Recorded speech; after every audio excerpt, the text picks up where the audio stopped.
올해 전국 토지 거래량이 2006년 이후 최대치를 기록한 가운데 전국 땅값 역시 59개월째 오름세를 이어갔습니다. 역대 최저로 금리가 떨어지자 은행들이 저금리로 조달 자금을 마련하기에 나서면서 올 들어 국내 시중은행의 은행채 발행 규모가 지난해보다 40% 가까이 늘어났습니다. 서울 아파트값이 올 들어서만 4% 넘게 오르는 등 9년 만에 최대폭으로 상승했습니다.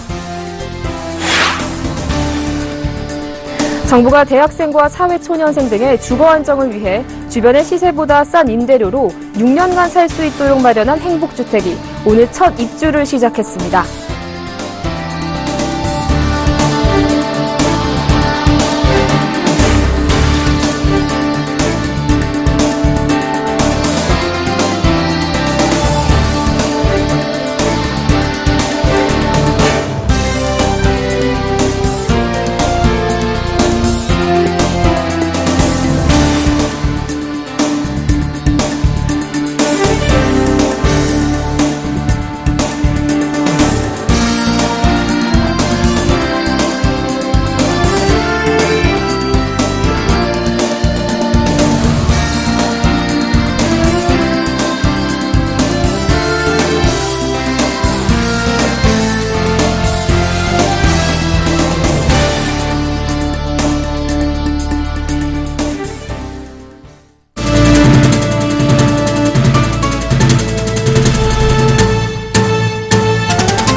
여러분 안녕하십니까? 27일 화요일 생경제현장 오늘의 주요 뉴스입니다.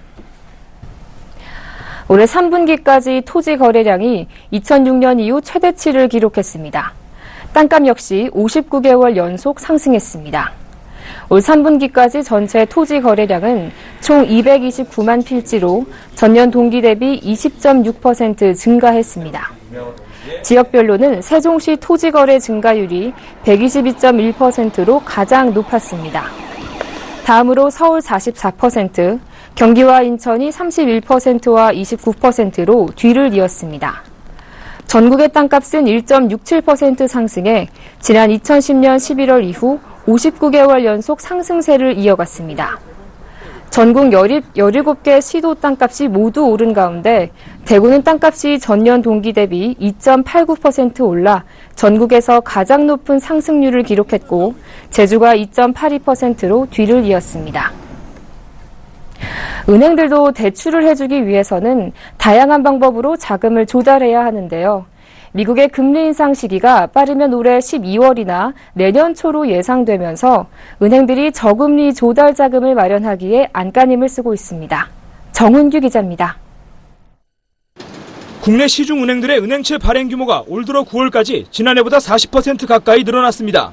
금융감독원에 따르면 올해 1월부터 9월까지 누적된 은행채 규모는 19조 7천여억 원으로 지난해 같은 기간과 비교하면 38.4%나 불어났습니다. 특히 지난 9월에만 총 28건, 액수로는 3조 5천여억 원어치의 은행채가 발행됐습니다. 지난해 9월보다 104.7%나 증가한 것입니다.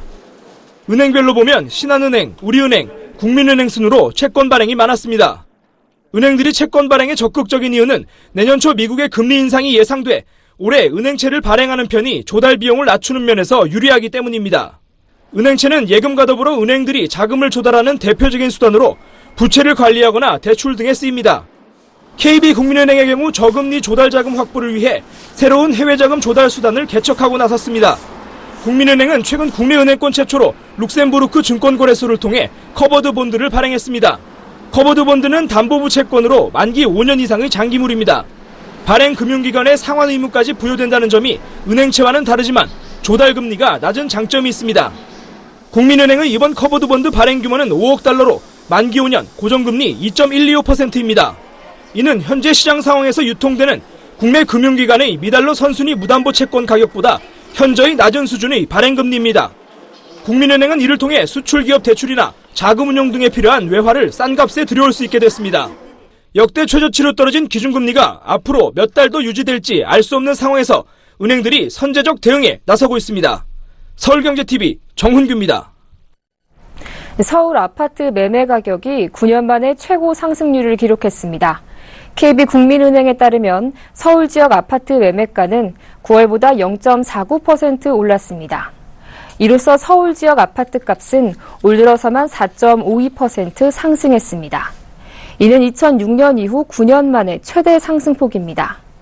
지역별로는 서울 강남구가 5.74% 상승해 가장 높았고 서초구도 평균을 훌쩍 넘는 5.3% 올랐습니다. 강북 지역에서는 성북구와 노원구가 상승세를 주도했습니다. 광역시 가운데서는 대구의 상승 곡선이 가팔랐습니다.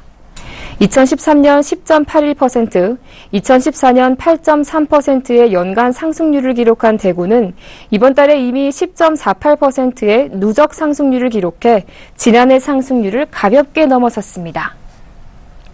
정부가 대학생과 사회초년생 등 사회 진입계층의 주거 안정을 위해 도입한 행복주택이 오늘 첫 입주를 했습니다. 인근 시세보다 싼 임대료에 최장 6년간 거주할 수 있는 것이 특징입니다. 정창신 기자가 현장을 다녀왔습니다. 지난해 말부터 착공에 들어간 행복주택이 약 1년 만에 결실을 맺었습니다. 국토교통부와 한국토지주택공사는 오늘 서울 송파 삼전지구와 내곡지구, 구로 천왕지구 등 세 곳에서 총 501가구의 행복주택 입주를 시작했습니다. 이 행복주택이라는 것이 그 첫걸음을 쉽게 하는 그런 의미를 가지고 있고, 행복주택은 대학생과 사회초년생, 신혼부부 등 젊은 층 주거 안정을 위해 대중교통이 편리하거나 직주 근접이 가능한 부지를 활용해 주변 시세보다 저렴하게 공급하는 공공임대주택입니다. 학교 앞에는 45만 원 정도를 하고요.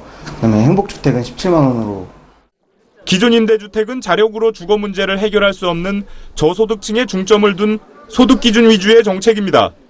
기존 임대주택과는 달리 젊은 층을 대상으로 사업이 진행되고요.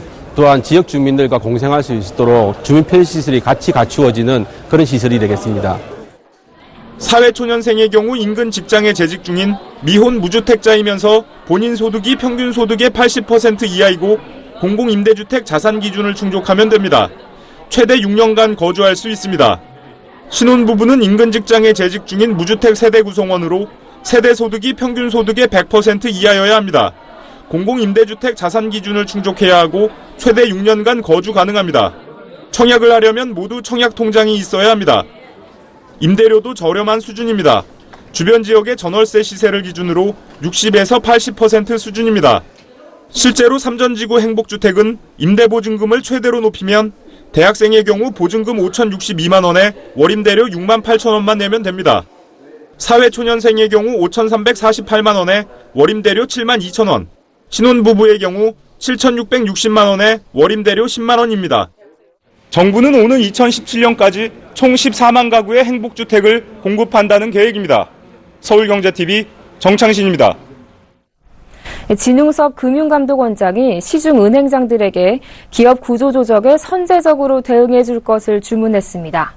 진 원장은 오늘 오전 서울은행회관에서 10개 시중은행장들을 초청해 조찬 간담회를 열고 최근 중국발 경제위기 우려와 미국 금리 인상 가시화 등 대외 리스크가 크게 부각되고 있다며 이같이 말했습니다.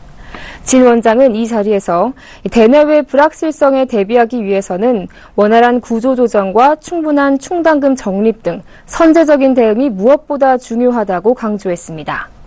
또 구조조정 추진에서 가장 핵심적인 부분은 정확한 옥석 가리기라며 이를 통해 회생 가능성이 없는 한계 기업을 신속하게 정리함으로써 자원이 생산적인 부문으로 선순환될 수 있도록 해야 한다고 당부했습니다.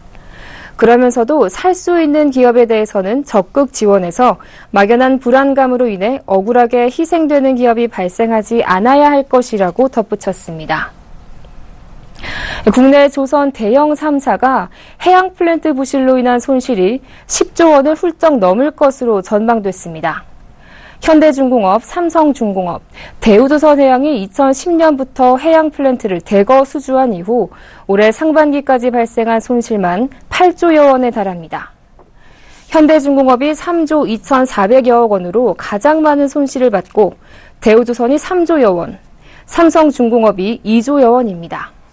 올해 3분기에 현대중공업에서 6천여억 원, 대우조선에서 3분기에서 4분기에 1조 5천억 원에서 2조 원의 해양 플랜트 손실이 추가 반영될 것으로 보입니다.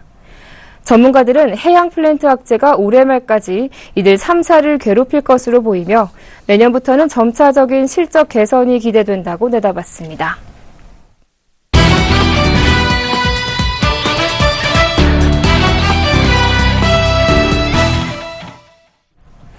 국토교통부가 부동산 간접 투자 상품인 리츠 상장 활성화를 위한 대책 마련에 나섭니다. 공모 활성화를 통해서 국민들의 자산 증식에 기여한다는 애초 리츠 도입 취지를 살리기 위해서인데요. 보도국 이보경 기자와 자세한 이야기 나눠보겠습니다. 안녕하세요. 안녕하세요. 네, 국토부에서 리츠 상장 활성화 대책을 내놓는다고 하는데요. 현재 리츠가 어떻게 운영되고 있는지부터 좀 짚어주시죠. 네, 먼저 리츠가 뭔지부터 설명을 드려야 될 것 같은데요. 리츠는 다수의 투자자로부터 돈을 모아서 오피스나 상가 등에 투자를 한 뒤에 거기서 나오는 수익을 6개월에서 1년 단위로 배당하는 상품입니다. 부동산을 사고 파는 것처럼 직접 투자하는 것이 아니라 전문 자산관리회사의 운영을 맡긴다는 점에서 부동산 간접 투자 상품으로 불리는데요. 이 리츠는 벌써 15년이 흘렀는데도 개인 투자자들에게 아직 생소합니다. 올 2분기 기준 상장 리츠가 2,869억 원, 비상장 리츠가 15조 2,546억 원입니다. 개인 투자자들이 투자할 수 있는 상장된 리츠는 단 3개 2,869억 원에 불과한 것이 현실인데요. 상황이 이렇다 보니까 애초에 리츠 도입 목적이었던 개인 투자자들이 배당 수익을 얻을 수 있는 간접 투자 상품을 만들겠다는 것은 전혀 이루어지지 않는 실정입니다. 네, 이러한 상황을 타개하기 위해서 이제 국토부에서 여러 가지 대책을 마련 중이라고 하는데요. 어떤 방안들을 지금 준비하고 있습니까? 네, 현재 국토부는 리츠 상장 활성화를 위해서 여러 가지를 연구 중에 있는데요. 그 내용은 실적이 증명된 여러 리츠를 묶은 모자 리츠 상장, 그리고 호텔 물류 등 특정 산업계의 리츠 상장 활성화, 이 두 가지 방향에 초점을 맞추고 있습니다. 모자 리츠는 하나의 모리츠가 다수의 자리츠를 투자 운영하는 것을 말합니다. 또 관계부처와의 협의도 계속하고 있는데요. 우선 국토부는 상장 리츠에 대해 세제와 관련해서 인센티브를 부여할 수 있는 방안을 기재부와 논의 중에 있습니다. 또 금융위와 한국거래소와는 현재 매출액으로 되어 있는 상장 요건을 리츠업계 현실에 맞게 영업이익 기준으로 바꾸는 방안도 논의 중인 것으로 알려졌습니다. 네, 이 모자 리츠의 상장 그리고 호텔과 물류 등의 이 전문 분양 리츠의 상장을 국토부가 활성화하겠다고 했는데요. 근데 이 모자 리츠는 이미 국토부에서 도입을 확정하지 않았습니까? 그럼 앞으로 이 추진할 대책은 어떤 내용을 담고 있는 거죠? 네, 말씀하신 대로 모자 리츠는 이미 국토부에서 뉴스테이 활성화를 위해서 도입을 확정을 지었습니다. 이번에 발표되는 내용에는 뉴스테이뿐만 아니라 코람코 자산신탁, JR 투자운용 등 그동안 실적에 증명된 자산관리회사들이 설립한 여러 리츠들을 묶어 상장하는 다양한 형태로 모자 리츠를 활용하게 된다는 내용입니다. 상장된 리츠의 연속성을 유지하고 위험을 분산시키기 위해서인데요. 현재 1물 1리츠가 대부분입니다. 이 때문에 리츠가 상장을 하더라도 자산 매각 시점이 되면 상장 폐지가 되는 문제가 있었는데요. 모자 리츠를 통해서 여러 개의 리츠를 포함을 시켜서 상장되기 때문에 자리츠가 한 개 청산이 되더라도 또 다른 자리츠나 부동산 물건을 편입을 해서 상장을 유지시킬 수 있게 됩니다. 네, 그렇다면 이 모자 리츠와 함께 또 어떤 활성화 대책이 있습니까? 네, 현재 리츠 투자는 주택이나 오피스 쪽에 편중되어 있는 경향이 있는데요. 앞으로는 호텔이나 물류 쪽까지 다각적으로 사업을 활성화시킨다는 방안입니다. 실제 세계적인 호텔 체인인 메리어트 호텔도 리츠 형태로 자금을 모집해서 계속 사업을 확장을 했고요. 국내에서는 현재 모두 투어 리츠가 상장을 준비 중에 있습니다. 이 같은 방안은 업계와 개인 투자자 모두에게 이점이 있어서 리츠 활성화에 큰 도움이 될 것으로 보입니다. 해당 업계는 사업 운영과 확장을 쉽게 하게 되고요. 개인 투자자들은 잘 알려진 업체에 투자할 수 있다는 장점을 가지고 있습니다. 네, 국토부가 활성화를 추진 중인 리츠에 대해서 보도국 이보경 기자와 함께했습니다. 오늘 말씀 잘 들었습니다. 고맙습니다. 네, 고맙습니다.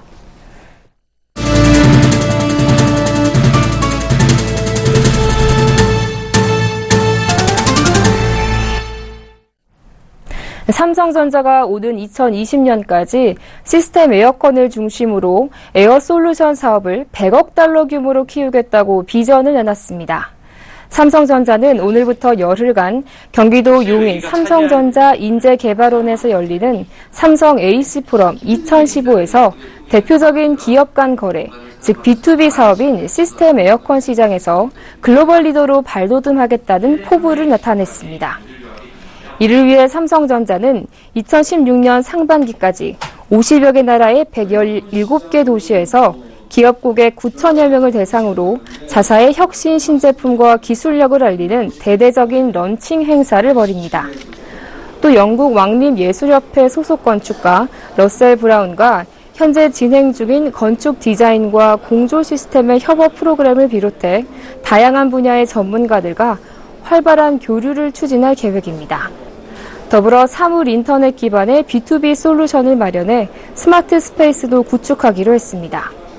이날 열린 행사에서 삼성전자는 세계 최초로 부스터팬을 내부에 적용해 직접 닿는 찬바람의 불쾌감을 없앤 360 카세트와 별도의 냉각탑이 필요 없어 설치 공간을 줄여주는 DBM 칠러, 또 실외기 한 대로 26개의 실내기를 연결할 수 있는 DBM-S 에코 등 다양한 시스템 에어컨 신제품도 공개했습니다. 워커힐 면세점을 운영 중인 SK네트워크스가 서울 시내 면세점 경쟁에서 강한 자신감을 나타냈는데요. 기존 워커힐 호텔에 위치한 워커힐 면세점의 수성과 함께 롯데 면세점의 특허권을 빼앗아 동대문에 새로운 면세점을 선보이겠다고 선언했습니다. 한지 기자가 보도합니다. SK네트워크스가 23년간의 면세점 운영 능력을 앞세워 워커힐 면세점 지키기에 나섰습니다. 여기에 동대문에 새로 면세점을 유치해 워커힐과 연계한 관광벨트를 만들겠다는 포부를 밝혔습니다.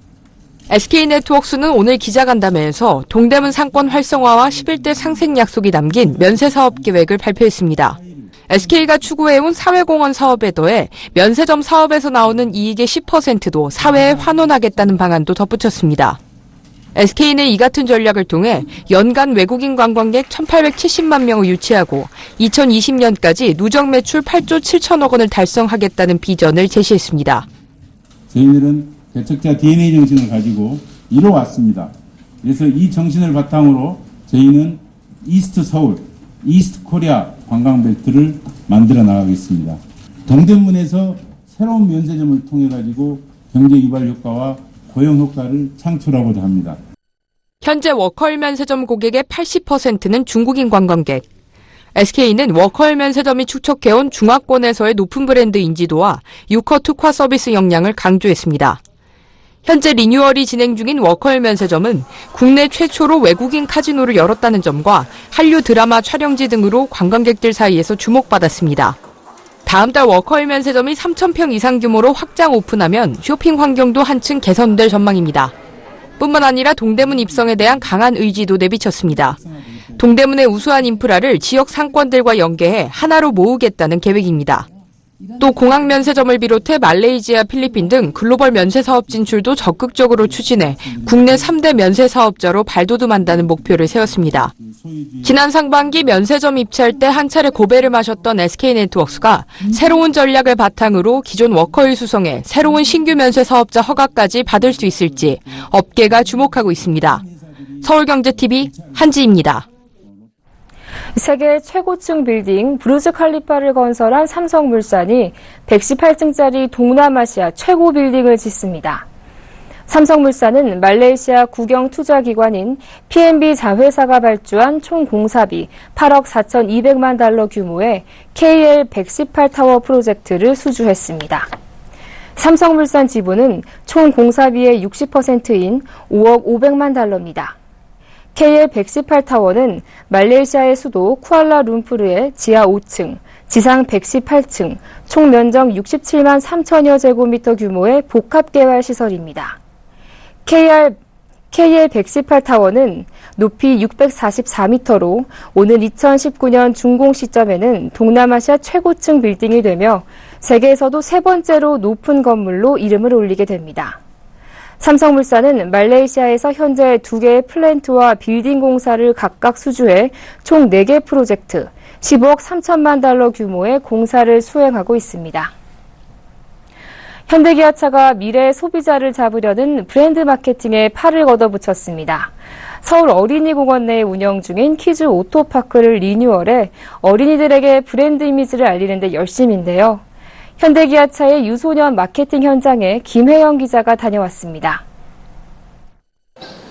어린이 운전자들이 작은 차에 올라타 실제 도로와 같은 환경에서 운전을 하고 있습니다. 작은 손으로 운전하는 모습이 앙증맞지만 교통법규를 지키는 모습은 제법 어른스럽습니다. 빨간불에서는 차를 멈춰 세우고 신호를 기다리다 파란불에서 다시 주행을 시작합니다. 이곳은 현대자동차가 운영하는 키즈 오토파크로 어린이들을 대상으로 교통안전 교육 프로그램과 오토가상 체험관, 면허시험장, 오토부스 등 다양한 교육시설과 각종 부대시설을 무료로 제공하고 있습니다. 어린이들은 재미있는 체험을 통해 교통안전을 배울 수 있고 부모들 입장에서도 교통사고를 예방할 수 있어 참여 만족도가 높습니다. 가정이나 학교에서 경험할 수 없는 다양한 체험을 해봄으로써 어린이들의 흥미를 유발시켰고 기억이 오래 남는다는 의견이 있었습니다. 체험 후에 어린이들의 행동 변화에 있어서 학부모들과 교사들의 만족도가 아주 높았습니다. 2009년부터 키즈 오토파크를 운영해온 현대차는 최근 이곳을 새롭게 리뉴얼해 오픈했습니다. 가림막을 설치해 우천시에도 운영할 수 있고 체험장 벽면을 공면으로 처리하고 과속방지턱을 추가 설치하는 등 어린이들을 대상으로 하는 만큼 안전성을 더욱 강화했습니다. 당장의 소비자가 아님에도 현대차가 이 같은 투자를 하는 이유는 장기적인 관점에서 브랜드 로열티를 높이고 브랜드에 대한 친근감은 물론 자녀와 부모까지 공략할 수 있기 때문입니다. 자동차 기업의 특성을 잘 살린 다양한 교육시설을 활용해서 어린이들의 교통안전 의식을 확립하고 교통사고를 예방하는 동시에 어린이들에게 좀 더 친숙한 브랜드로 다가가도록 노력하고 있습니다. 이 같은 활동을 통해 미래 잠재 고객인 유소년들에 대한 마케팅은 물론 기업의 사회적 책임 또한 적극 수행하는 효과도 거두고 있습니다. 그 어린이들에게 또 자기네 그 현대차의 브랜드를 각인시키는 효과가 있기도 할 뿐더러 기업의 사회적 책임을 다한 듯한 일석 몇 조의 효과가 있으리라고 생각이 됩니다. 현대차는 중국 염성의 키즈 오토파크 프로그램을 수출하는 등 미래 소비자를 잡기 위한 키즈 마케팅 사업에 박차를 가하고 있습니다. 서울경제TV 김혜영입니다. 대규모 손실로 시장에 충격을 안긴 대우조선해양에 대한 정부 금융당국과 채권단의 지원 방안이 29일 발표됩니다. 올해 3분기 경기도로 순유입된 인구가 2년 9개월 만에 가장 많았던 것으로 나타났습니다. 국내 기업의 3분기 어닝 시즌이 중반부에 진입한 가운데 상장사 4곳 중 1곳꼴로 시장 기대치에 크게 못 미치는 어닝 쇼크를 보이고 있습니다. 국민연금, 노령연금을 타는 여성의 절반 가까이는 한 달 받는 금액이 20만 원도 채 안 되는 것으로 조사됐습니다.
안녕하세요. 큐더 라이프스타일 예보 정의진입니다.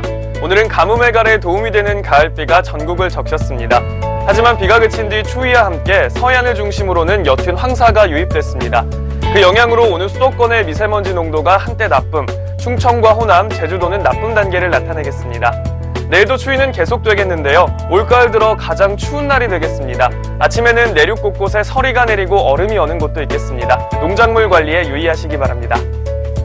내일 출근길에는 따뜻한 옷차림 하셔야겠습니다. 전국의 아침 기온이 뚝 떨어지겠는데요. 서울의 아침 기온 6도, 춘천은 3도를 기록하면서 오늘보다 크게 낮겠습니다. 내일 새벽까지는 계속해서 옅은 황사의 영향을 받겠습니다. 때문에 오전에 호남과 제주의 미세먼지 농도가 한때 나쁨 단계를 보이겠습니다. 이 시각 위성 영상입니다. 중부지방은 대체로 맑고 남부지방은 구름 많은 날씨를 보이고 있습니다. 내일은 중국 상해 부근에 위치한 고기압의 영향을 받겠습니다. 자세한 지역별 내일 날씨는 나절 예보로 알아보겠습니다. 중부지방 대체로 맑겠습니다. 아침에는 춥겠고요. 한낮 기온 서울 16도, 춘천과 대전 15도가 되겠습니다. 동해안 지방도 맑은 하늘 볼 수 있겠습니다. 낮에는 강릉과 울진 16도의 기온을 보이겠습니다. 남부지방도 대체로 맑은 하늘 보이겠고요. 낮 최고 기온 부산과 광주 17도 예상됩니다. 바다의 물결은 동해상에서 최고 4m까지 매우 높게 일겠고요. 그 밖의 해상도 다소 높겠습니다. 모레는 기압골의 영향으로 중부지방과 전북, 경북에 비가 내리겠는데요. 강원 산간에는 비가 눈으로 바뀌어 내리는 곳도 있겠습니다. 그 밖의 날은 가끔 구름 많은 가운데 쌀쌀한 날씨는 계속될 전망입니다. 날씨였습니다.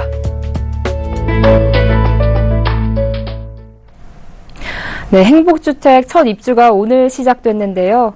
예비부부나 취업준비생들의 주거비 걱정을 덜어주고 내 집 마련에 디딤돌 역할을 해주길 기대해봅니다. 생경제 현장 여기서 마칩니다. 시청해주신 여러분 고맙습니다.